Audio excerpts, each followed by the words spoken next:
बात कर लेते हैं कुछ मेडिकल इमरजेंसीज की। मान लो एक कुत्ता काट ले, आपको ही काट ले या आपके सामने किसी को काट ले, तो क्या करेंगे आप? उसी वक्त क्या करेंगे?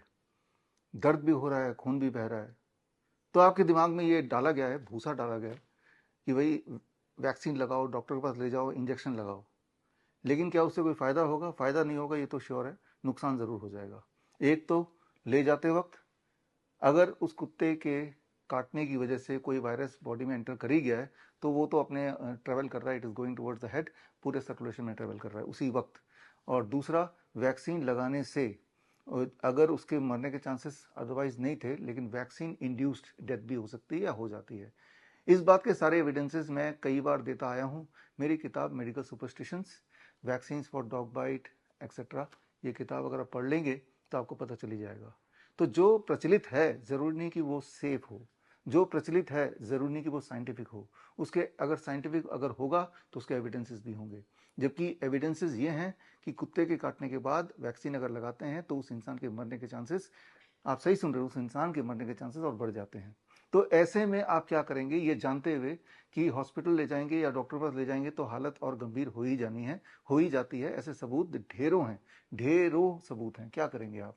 उसी वक्त एज ए फर्स्ट रिस्पॉन्डर, अगर आप खुद विक्टिम है तो क्या करेंगे? अगर आपके सामने किसी कुत्ते ने, पागल कुत्ते ने काट लिया तो क्या करेंगे? किसी को काट लिया तो क्या करेंगे? चलिए एक और सवाल पूछ लेता हूँ। कीड़े मकोड़े ने अगर काट लिया तो क्या करेंगे? उसी वक्त जिस विक्टिम को काटा है उसको इमीडिएट रिलीफ देना है पेन से, स्वेलिंग से, या फिर अगर कोई ऐसी परिस्थिति बन गई जिसे एनाफिलेक्सिस बोलते हैं, उससे अगर रिलीफ देना है उसी वक्त, तो क्या करेंगे? एक और सवाल पूछ लेता हूँ। अगर किसी की हड्डी टूट जाती है, एक्सीडेंटल ब्रेकेज हो जाता है, तो क्या करेंगे? उसको उस वक्त रिलीफ देना है और ये भी ध्यान रखना है कि भाई डैमेज मिनिमाइज्ड हो। अगर उसके हाल में छोड़ दें, अगर हम इस सोच में पड़ जाए एम्बुलेंस आएगी, एम्बुलेंस ले जाएगी तभी कुछ होगा, तो याद रखिए ये जो सारी परिस्थितियां हैं इसमें कुछ मिनट या कई बार कुछ सेकंड का ही आपके पास मोहलत होती है, उतने में ही काम करना है। एक सवाल और पूछ लेता हूँ। मान लो किसी को सिर पे चोट लग जाती है, अब चोट से ब्लीडिंग हो रही है, उस ब्लीडिंग को मिनिमाइज करने के लिए उस इंसान को किस पोस्चर में रखेंगे? उसे लिटाएंगे, बिठाएंगे, किसी एंगुलर पोजीशन में रखेंगे? ये बहुत छोटी सी बात है लेकिन ये बहुत महत्वपूर्ण है। कई बार ये लाइफ एंड डेथ के बीच का फैसला भी करता है कि उस वक्त एट दैट मोमेंट आप क्या कर रहे हैं। तो यहाँ पे आती है बात हमारे नए कोर्स की। कोर्स का नाम है help, HELP, handling emergencies, life support and pain. यानी कि जब उस विक्टिम को सबसे ज़्यादा आपकी हेल्प की ज़रूरत है, तो क्या आपके पास वो नॉलेज है जिसकी मदद से आप उस परिस्थिति को काबू में कर लें या फिर उस पेशेंट को आप या विक्टिम को रिलीफ दे दें? यहाँ पे अगर आप सोचते हैं कि कोई अगर डॉक्टर सामने होता तो कुछ फ़ायदा होता। इंटरेस्टिंग बात यह है कि इन सारी परिस्थितियों के बारे में आप किसी भी डॉक्टर से पूछेंगे तो वो रटी रटाई ऐसी बातें बोलेंगे जिनके कोई सबूत नहीं है, जिसके कोई एविडेंसेस हैं ही नहीं। लेकिन फिर भी जो एविडेंसेस अभी तक हैं, आज से 2,500-3,000 साल पहले के जो एंशिएंट टेक्स्ट बुक्स हैं, क्योंकि कुत्ते पहले भी काटते थे, कीड़े मकोड़े पहले भी काटते थे, चोटें पहले भी आती थी, हड्डियां पहले भी टूटती थी। ये सो कॉल्ड मॉडर्न मेडिसिन के आने से पहले, मॉडर्न मेडिकल साइंस जिसे बोलते हैं, इससे आने से पहले भी इंसानियत को इस तरह के इमरजेंसीज का सामना करना पड़ता था। तो तब लोग क्या करते थे और तब जो वो करते थे, क्या अभी वो साइंस बैक्ड है? क्या उसके सबूत आज के ज़माने के मेडिकल साइंस के अकॉर्डिंग है? The answer is yes. तब बहुत सारी चीज़ें जो टेक्स्ट में लिखी हैं उसको दोबारा दोबारा प्रूव किया गया कि यस इट वर्क्स, एंड अक्सर ये देखा गया कि सिर्फ यही काम करता है। और जो अदरवाइज जो एक ढांचा बनाया हुआ है कि कुछ भी हो जाए इमरजेंसी तो पहले तो एम्बुलेंस को कॉल करो, फिर एम्बुलेंस आएगा, फिर लेके जाएंगे, यहाँ पे आपको समझना पड़ेगा द गोल्डन आवर। बल्कि मैं तो बोलूँगा घंटा भी नहीं है इंसान के पास, कभी मिनट होता है, कभी कुछ सेकंड होता है। मान लो गलती से कोई पॉइजन इंजेस्ट कर लेता है और उस वक्त उसकी हालत आपकी आंखों के सामने बिगड़ जाती है, तो क्या करेंगे आप? ये सारी वो परिस्थितियां हैं जिसके लिए ना तो आप तैयार हैं और ना ही किसी डॉक्टर को तैयार किया जाता है।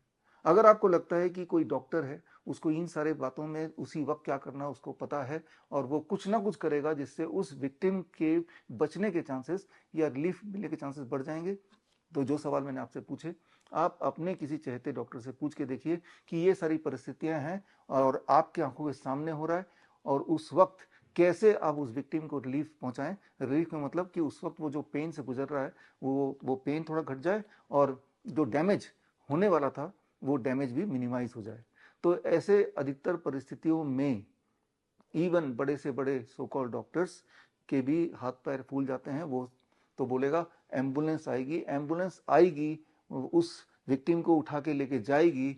इस पूरे सर्कल में, पूरे साइकिल में आप जानते हैं हमारे देश की अगर बात करें, कम से कम 1 घंटा, 1.5 घंटा, 2 घंटा, और अगर हॉस्पिटल पहुंच भी गया तो अब क्या होने वाला है?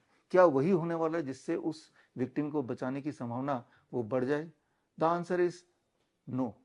मैंने कई सारे ऐसे एविडेंसेस और ऐसे किताबें निकाली हैं जिसके माध्यम से मैंने आपको बताता आया हूं कि जो प्रचलित है, जिसे मॉडर्न मेडिसिन बोला जाता है, उसके अगर आप एविडेंस को ढूंढेंगे तो उस एविडेंस के अंदर जाएंगे तो वो खोखला नजर आता है। जबकि ऐसे बहुत सारे रेमेडीज हैं जो एज ए फर्स्ट रिस्पॉन्डर आप कर सकते हैं, जो एविडेंस बेस्ड हैं, जो एविडेंस बैक्ड अप है। लेकिन अनफॉर्चुनेटली ऐसे जो असली टेक्निक्स हैं, जो एंशिएंट टाइम से भी चल रहा है और मॉडर्न मेडिसिन में भी किसी न किसी ने उसको दोबारा से एस्टेब्लिश किया, प्रूव किया, वो आम जनता की तो बात छोड़िए, जो क्लिनिशियंस हैं, जो डॉक्टर्स हैं, इवन जो इमरजेंसी एक्सपर्ट्स हैं, उनको भी इस बारे में जो असली मेथड्स हैं पढ़ाया नहीं जाता है। हमारा जो हेल्प का कोर्स है, handling emergencies, life support and pain, मतलब 50 से अधिक ऐसे मेडिकल कंडीशंस हैं जहां पे आप एज ए फर्स्ट रिस्पॉन्डर बहुत कुछ कर सकते हैं, बहुत कुछ कर सकते हैं इमीडिएटली। और ना केवल बहुत कुछ किसी विक्टिम के लिए कर सकते हैं, ये मान के चलिए कि वो विक्टिम कभी आप भी हो सकते हैं, क्योंकि कब किस पे कौन सा इमरजेंसी आ जाए हमें पता ही नहीं। कौन सा कुत्ता आपको काट ले, कौन सा कीड़ा आपको काट ले, कौन से चीज गलती से आप इंजेस्ट कर ले जो कि पॉइजन निकले, वी डोंट नो। कब किसका सर फट जाए, कब किसकी हड्डी टूट जाए, कोई नहीं बोल सकता कि भाई मेरे साथ तो ये परिस्थिति आएगी नहीं या मेरे अपनों के साथ नहीं आएगी। और जब ऐसी आएगी तब एक एक सेकंड बहुत कीमती होता है।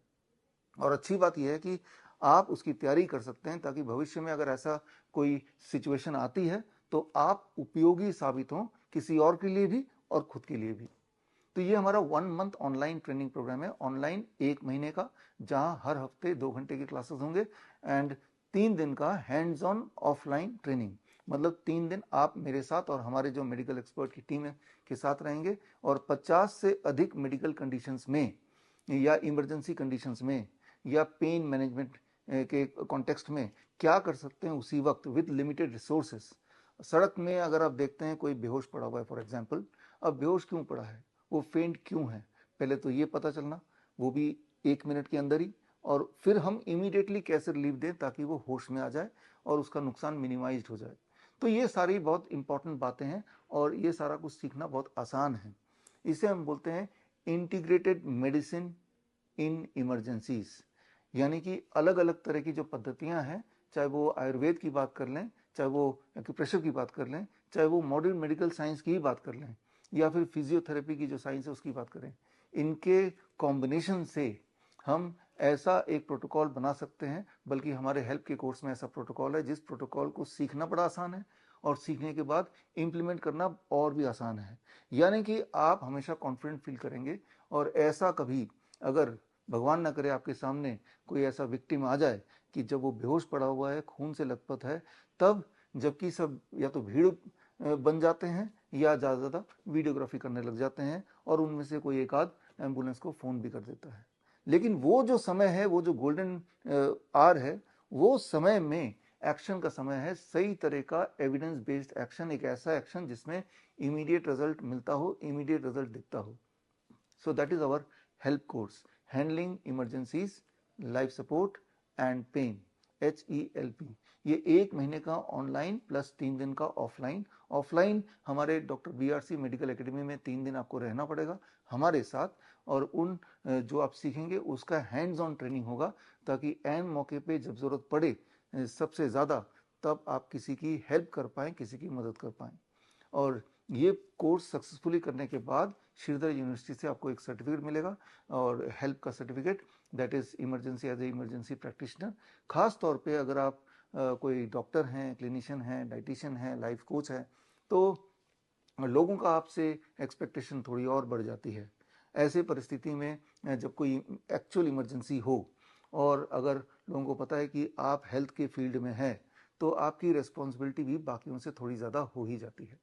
तो ये बहुत ही बेहद इम्पॉर्टेंट नॉलेज ना केवल आपको होना चाहिए, बल्कि उसका हैंड्स ऑन प्रैक्टिस भी होनी चाहिए, ताकि ऐन मौके पे जब ज़रूरत पड़े इन टेक्निक्स की, तब आपके हाथ ना कांपें और तब आप सही तरीके से परफॉर्म कर पाएँ।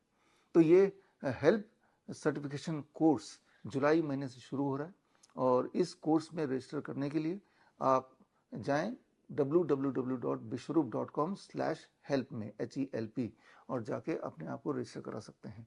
यहाँ पे ये समझना होगा कि एक बैच में जो हैंड्स ऑन ट्रेनिंग हमारा 3 दिन का 24 सीटें ही हैं, 24 सीट्स, यानी कि first come first serve basis पर ही हम इसको रखेंगे और जो जितनी देर बाद रजिस्टर करेगा उसका मौका फिर अगले बैच में या अगले बैच में या अगले बैच में आएगा।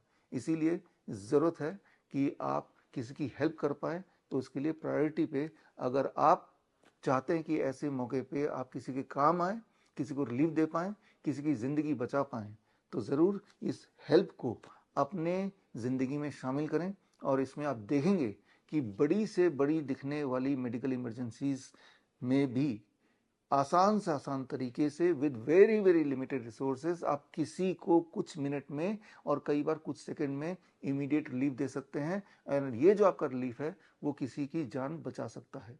तो खैर, मैं मिलूंगा आपको हेल्प के कोर्स में, online and offline. All the best. Thank you. जय हिंद।